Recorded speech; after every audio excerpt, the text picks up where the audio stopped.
Exercice 5, on a F endomorphisme de R3, donc c'est de R3 jusqu'à R3, donné par F de E1, F de E2, F de E3, avec B, la base canonique de R3.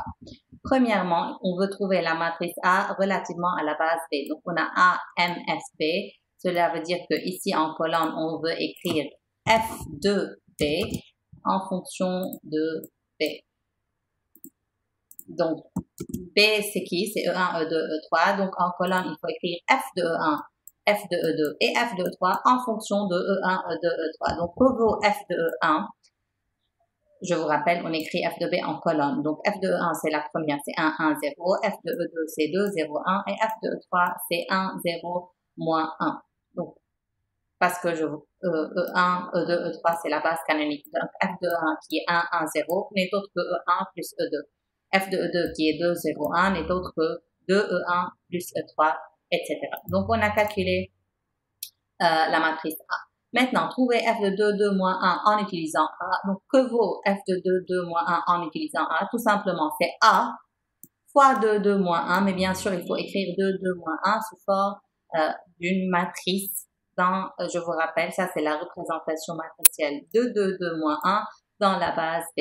Donc, c'est pour cela on a écrit la représentation matricielle de F de 2, 2, moins 1 dans la base B. C'est quoi? C'est A fois la représentation matricielle de 2, 2, moins 1 dans la base B. Donc, c'est A qu'on a déjà écrit fois 2, 2, moins 1, mais écrit bien sûr en colonne parce que en colonne, c'est la représentation matricielle de 2, 2, moins 1. Et je répète, dans la base B, donc dans la base canonique, donc c'est tout simple, 2, 2, moins 1. Vous faites le calcul, vous allez trouver 5, 2, 3. Donc, F de 2 moins 1 n'est autre que 5, 2, 3.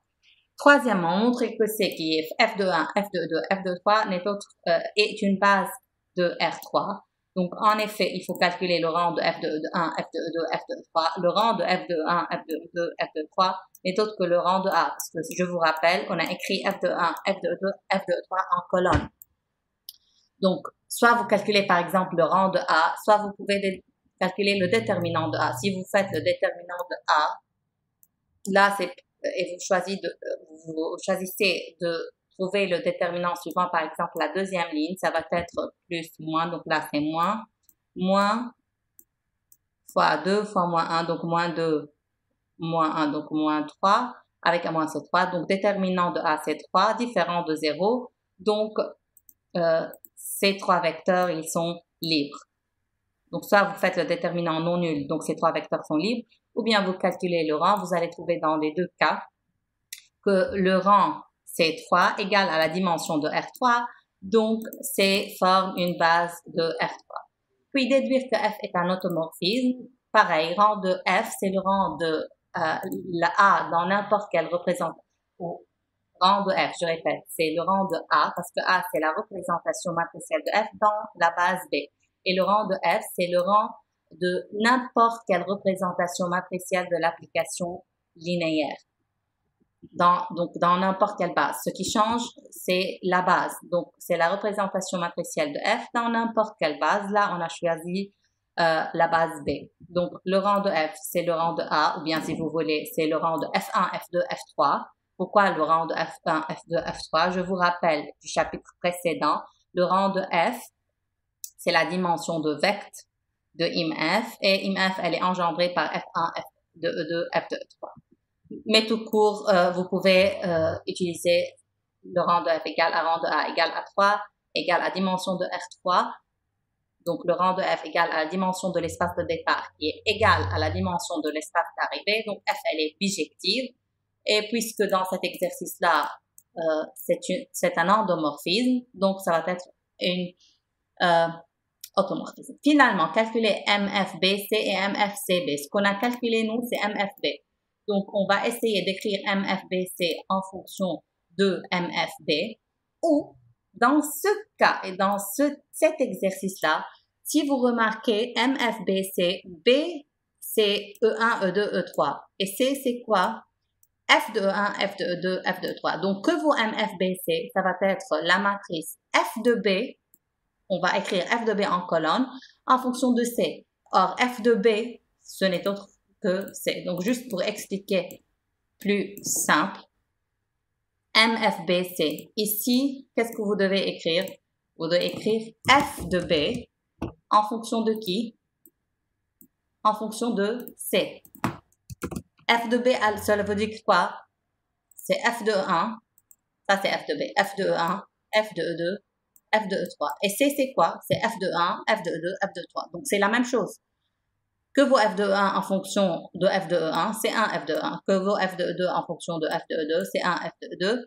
Et que vos F de 2, E3 en fonction de F de 3, c'est 1 aussi. Donc, parce que dans ce cas très particulier, vous avez F de B. F de B, c'est F de E1, F de E2, F de E3. Donc, vous devez écrire en colonne F de E1, F de E2, F de E3 en fonction de C qui est aussi F de E1, la première ligne, F de E2, la deuxième, et F de E3, la troisième. Donc, c'est pour cela que vous avez trouvé la matrice identité. Parce que F de 1, c'est 1, F de 1, le reste c'est 0. F de 2, c'est 1, F de 2, le reste c'est 0. Et F de 3, c'est 1, F de 3, et le reste c'est 0. Finalement, MFCB, là, on va utiliser la formule. Donc, je vous rappelle comment on fait. Vous échangez ces deux-là. Lorsque vous avez MFB, cela veut dire que c'est BB. Donc, là, c'est BC. Là, on a BB. Donc, le vecteur BC, c'est quoi? C'est le vecteur BB plus le vecteur BC. Vous allez me dire qu'il n'y a pas un vecteur qui s'appelle BB. C'est juste une façon pour mémoriser la formule. Donc, plus BC. Donc, il n'y a rien avant MFB. Donc, on remplace BC nous donne la matrice de passage de B jusqu'à C. Donc, nous, on n'a pas encore calculé la matrice de passage, donc il faut la trouver. Donc, on a cette formule. Il faut trouver la matrice de passage de B à C. C'est quoi B à C? Ici, vous allez avoir B. Et ici, vous allez avoir C. C, c'est quoi? C, c'est F de E1, F de E2, F de E3. Et B, c'est quoi? C'est E1, E2, E3. Donc, en revanche, la matrice de passage PBC n'est autre que A. Parce que si vous vous rappelez, A, c'était quoi? Vous avez écrit F de E1, F de E2, F de E3 en colonne en fonction de E1, E2, E3. Donc, c'est pour cela, la matrice de passage dans cet exercice-là, n'est autre que A. Donc, comme si vous avez A fois A. Vous faites le calcul, vous allez trouver la matrice de passage de la base C à la base B.